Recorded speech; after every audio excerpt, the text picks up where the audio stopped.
It's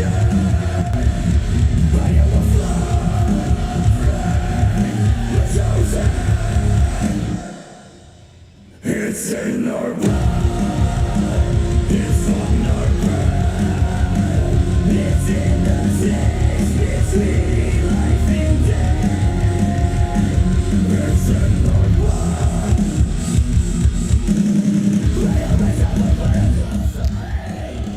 Ladies and gentlemen, how is it going? I am your host, ZachTech2995, and welcome to the G1 Climax 30, a little tournament that I set up myself using characters in Fire Pro Wrestling, including some from my own promotion, VRW, which stands for Very Real Wrestling.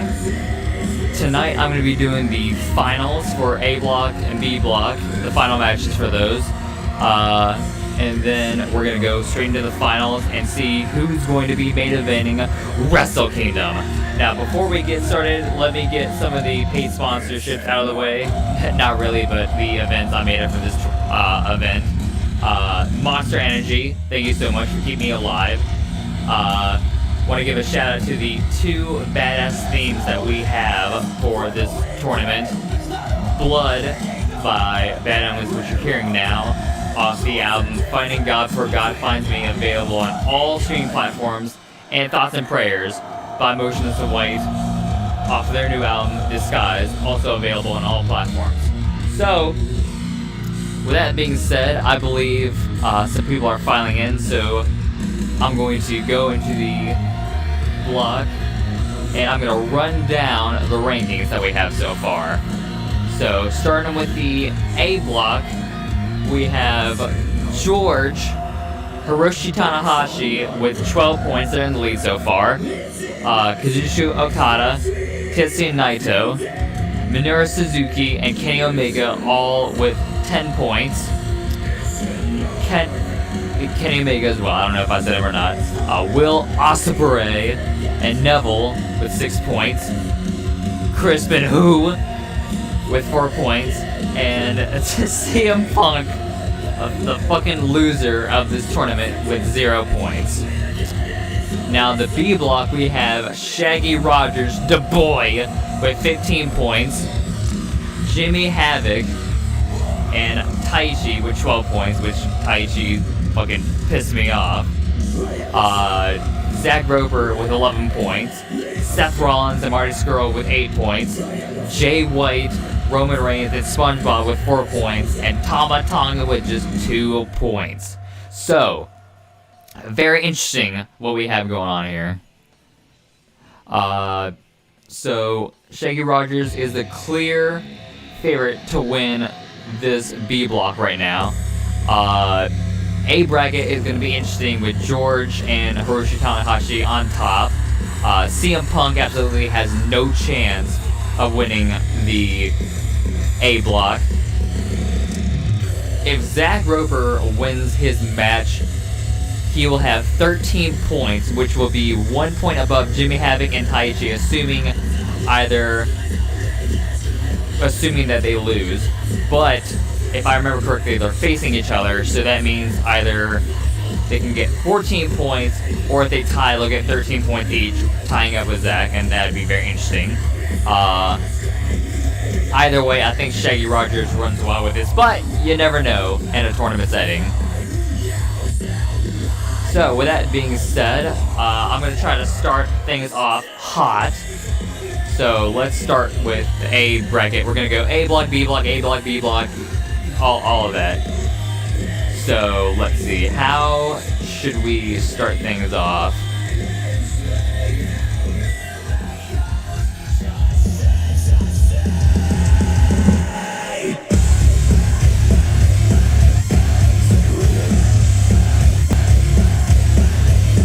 I think we should start with Okada versus Omega. And that's what I'm thinking. I don't know. I don't know who's in the chat right now, so let me take a look at that real quick.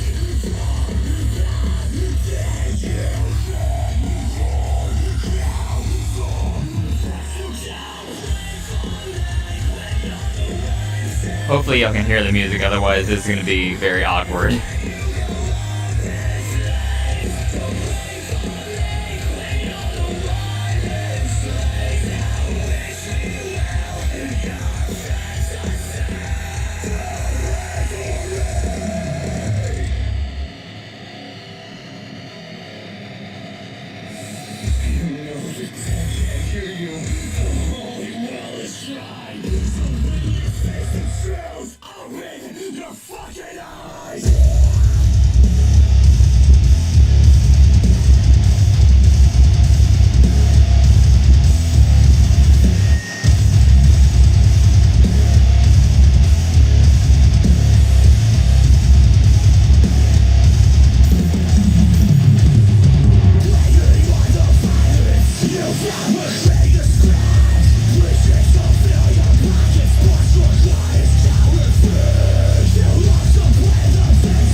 Okay, I'm just gonna assume that that's the match that y'all want. So, without further ado, let's get into it.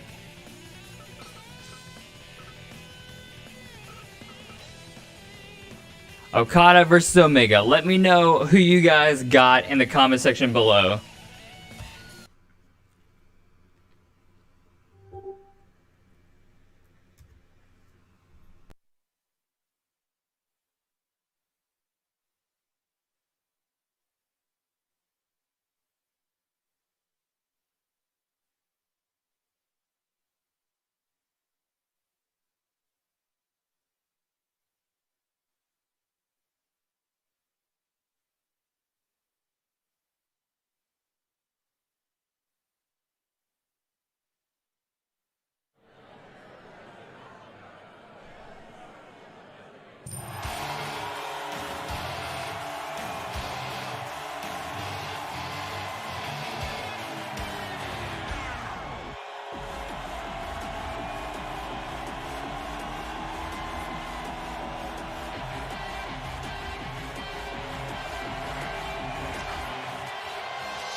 Alright.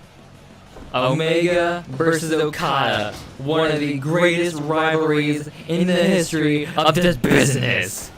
And right now, they're squaring up to see who's going to be the most dominant competitor in the A block. The A block, my bad. So Kenny Omega hits a chop, follows it up with a suplex. These two men know each other so well, so it's going to be interesting to see what kind of strategies that they come up with for each other. Remember, these are two guys that face each other in an hour-long Iron Man match for the IWGP Heavyweight Championship. These guys know each other better than anyone else. And wait a minute, Kenny Omega with a figure four, woo! Paying homage to the GOAT, Ric Flair. And now Okada with a submission of his own, but Kenny Omega gets out of it.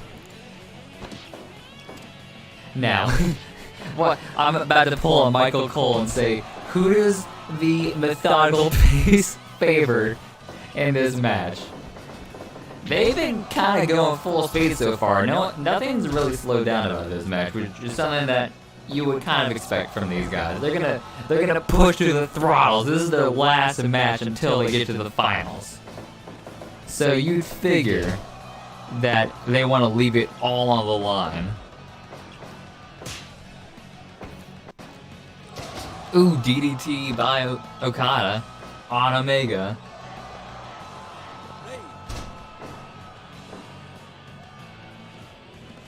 These two guys feeling each other out. And holy shit! A pile driver on the neck! I don't know if Omega's got neck issues, but he certainly will after this. And Omega with a jumping suplex, jumping brainbuster variation. Off the ropes with a huge clothesline.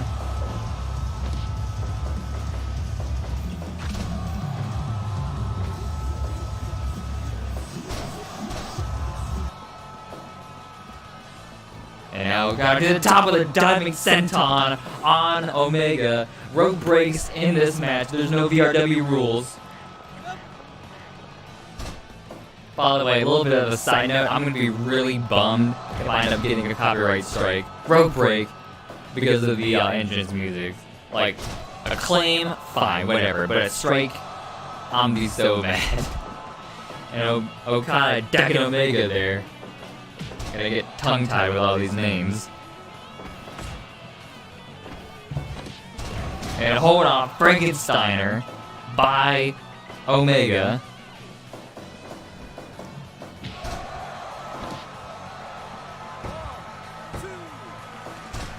And Omega almost got it, only getting a 2 count, but still, it was close.